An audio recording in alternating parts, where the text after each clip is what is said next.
Welcome back. Indonesia plans to vaccinate 9 million people with an experimental coronavirus vaccine developed by Sinovac Biotech, a Chinese drug maker. That's according to a senior government minister's announcement last Wednesday. Now, the move would make it the second country outside of China to approve emergency use of the vaccine, which has yet to complete phase 3 trials. Indonesia has so far reported over 430,000 confirmed cases and more than 14,600 deaths. What factors did Indonesia weigh in making the decision? What will be the impact on public health and also the country's economy? And how can countries work together on promoting worldwide access to vaccines and potential economic recovery? Joining me from Shanghai is Professor Chen from East China Normal University, and via Skype, Eric Ding, Senior Fellow at the Federation of American Scientists. Great to have you on the point. So first, let's begin with the latest. The drug maker Pfizer announced on Monday that an early analysis of its coronavirus vaccine trial suggested that that vaccine is more than 90% effective in preventing COVID-19. How big of a breakthrough is this, Mr. Ding? Yeah, I think the evidence that 90% efficacy is huge, because we were really worried that the efficacy would be lower than 50 or just around 50, in which case that's about the standard flu shot, 50 to 60% efficacy. So 90% efficacy definitely is a potential game changer and very promising, but the data is still early. We don't know it's 90% in everyone, and in terms of safety data, you need more time to prove long-term safety. This is why we do long-term trials like phase 3. Does this shed light on the future research and development of COVID-19 vaccines for other countries, or how much hope do you have for Pfizer or the other drug makers or countries developing the vaccine to share the experience that they have? Yeah, I think this is really great. It also sets a high watermark where other vaccines also need to achieve that similar level of efficacy if they want to compete. And in many ways, a lot of these countries are running these trials in the same places, whether it's Brazil, whether it's UAE or the US. They're all basically need to share their resources because their vaccines are actually deployed in the field at the same time. So, but I think there's a lot of promise of global cooperation, and I think again the safety data that comes out, they can cross-compare and ask each other, are you also seeing these potential signals? I think it's a very good sign. Let's get some perspectives from Professor Chen.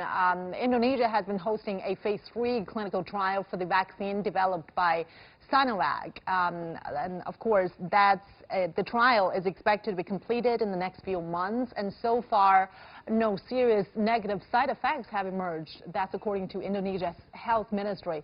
So describe to us the cooperation between China and Indonesia on the development and research of this vaccine, please.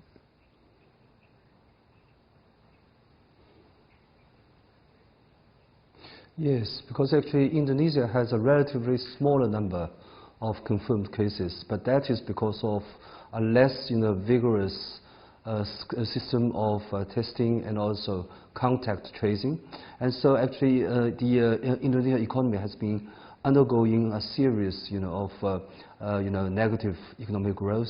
So there is imperativeness on the part of Indonesia to restart its economy, especially with tourism as it's one of the pillar industries. So there is this imperativeness, this necessity for Indonesia to start its economy as soon as possible. So there is an urgent need for Indonesia to have a large proportion of its population. Indonesia is one of the most populous countries in the world, and there needs to be at least 50% of the population to be vaccinated. And China has been cooperating with Indonesia during the past several months. Especially, Indonesia has been one of the recipient countries, receiving, tests and trials of Chinese-made, vaccines, and that has been proved to be very successful with safety and efficacy being proved, being proven, and that is actually one of the, incentives for Indonesia to start its vaccination of 9 million people. That is actually going to be vaccinated by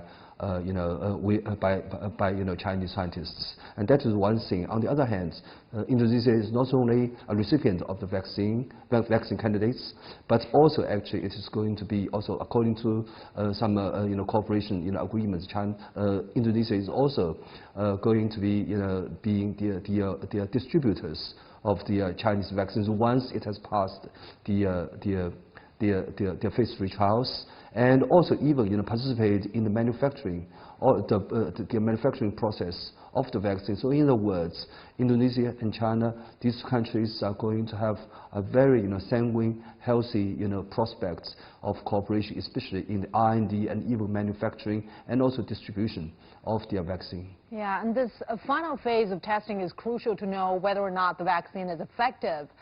What factors has Indonesia been weighing and whether or not to use this experimental Sinovac on its 9 million people? Eric? Yeah, and I think the other doctor points out correctly, there's actually some signals that shows that the Sinovac, according to a Brazilian official, has one of the best safety profiles. It had no severe adverse effects and very, very low rates of local inflammation and other signs. So I think it's all current signs are it is likely a safe vaccine. Obviously, we need to test it for longer because inactivated vaccines could still have long-term adverse reaction that we don't see. But I think the signs that there's no or very little safety problems makes it very promising for potentially testing and deploying as fast as possible. Now, whether they should deploy it before the phase 3 trial finishes, as a scientist, I'm a little bit nervous, but I understand different countries have different priorities.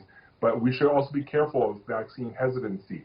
If we push a vaccine too hard, too early, it could make other people less willing to take it because it's being pushed before the vaccine trial ends. And that could actually hurt the long-term uptake of the vaccine. So I think we should be careful of that. But I am hopeful, and I recommend that we finish the trials, but I understand there's many competing priorities. Yeah, but what are the recognized standards of vaccine safety evaluation, Mr. Wang? Sorry, Professor Chen.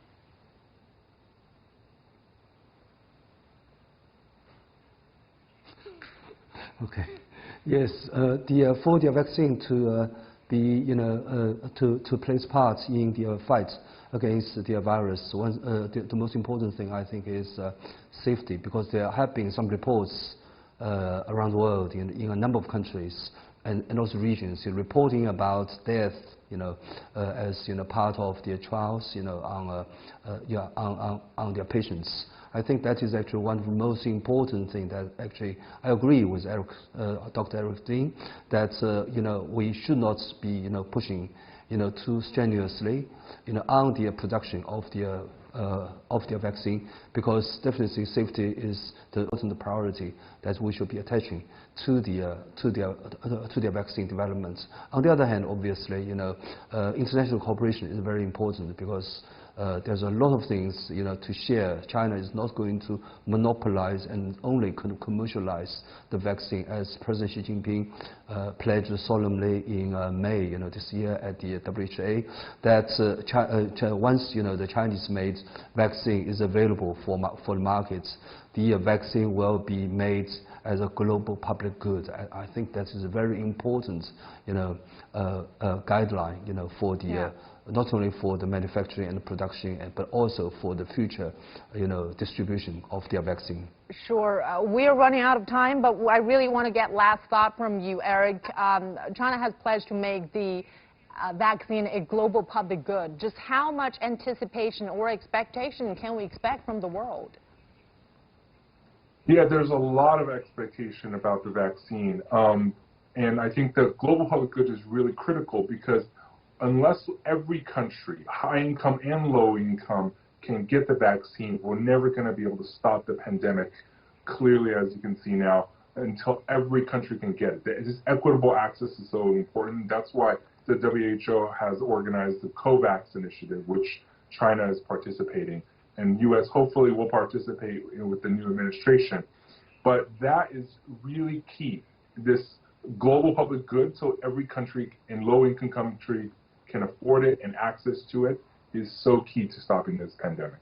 Well, thank you so much, gentlemen. Professor Chen from East China Normal University and Eric Ding, Senior Fellow at the Federation of American Scientists.